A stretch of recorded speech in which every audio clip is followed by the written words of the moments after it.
Believe it or not, I'm kind of an awkward person, especially when it comes to hanging out in big groups. One-on-one, I'm super comfortable, I'm able to hang out, but in a group, I get kind of weird and don't know what to do with myself.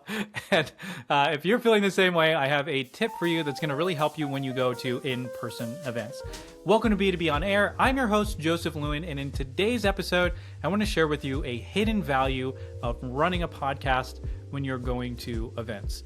And so if you're anything like me, when you go to an in-person event, you're kind of awkward, you sit on the outside of conversations, and then, it can be tough because you have to figure out how to jump into a group of people and, you sit there awkwardly, they all know each other, or you just sit off to the corner and don't really get the level of value that you could out of the event. Now, once you get comfortable, you figure out different ways to do it, right? But you're not really truly getting as much value as you could.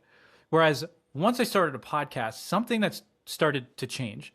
Now, when I go to in-person events, I've almost always interviewed somebody who's at that event, or somebody's listened to my show who's at that event. And so instead of me running around trying to jump into conversations, which there's still value in that, learn how to do it, right? You got to do it. You got to do it. You got to get over yourself. But instead, what happens now is that I'll go to an event and somebody that I know will say, "Hey, Joe, you've got to meet this person over here." And they'll come pull me into a conversation. And now I get to meet this whole new group of people who are all around talking. And my friend ends up introducing me and pulling me into that group. Or I'm at an event and somebody comes up and they go, "Hey, Joe, I love listening to your podcast. This is awesome. Keep it up." And so instead of showing up at a conference where you're sitting off to the side, not sure what to do, you have people who are going to come up to you. And this accelerates if you do this specifically around events that you're going to be going to. So if you know you're going to an upcoming event, rather than just going and showing up the day of the event and going, "I hope that I run into somebody," or "I hope that something happens," try to figure out who's going to be at that event ahead of time and start reaching out and have them on your show. So you could do this with the keynote speakers. Reach out to a keynote speaker and go, "Hey, I saw that you're going to be at this upcoming event. I'd love to have you on my show to help get more people to come to your session." Or "I'd love to hype it up and see if we can get some more people to come to the event to see you there." Who's going to say no to that? And maybe if it's keynote speaker, maybe they're a little too big for their britches and they're going to go, "Oh, why would I ever go on your show?" Whatever.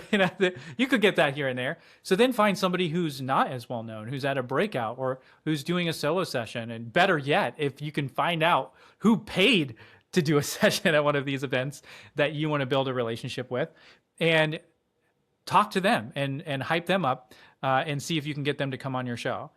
If you're going to go to a show in 3 months from now, what if between now and the event, you have 12 people who are going to be at that event on your show?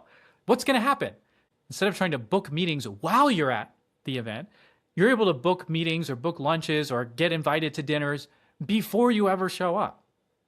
And then the killer thing is you meet somebody awesome there, and instead of going, "Hey, let's meet later on and maybe we could do a demo," or whatever, if you know you want to continue that relationship and they're not quite to the point where they want to buy from you, or you're just building and warming up that relationship, instead of just saying, "Hey, cool, see you next year," you could go, "Hey, this is a great conversation. I would love to have you on my podcast to dive deeper into this. My audience would love to hear what you have to share." And in that case, you book that podcast guest before you ever leave the event. And then you're able to deepen that relationship and take it further. So if you're kind of a weird mix of introvert, extrovert like me, you feel awkward in groups of people, you've got to try podcasting around events. It's absolutely amazing. It'll change your life. And then instead of being that awkward person running and chasing everybody down, you could be the one that people are coming up to and wanting to talk to, wanting to get a selfie with. And that can all happen simply by having people on your show as guests and putting out content that people want to listen to.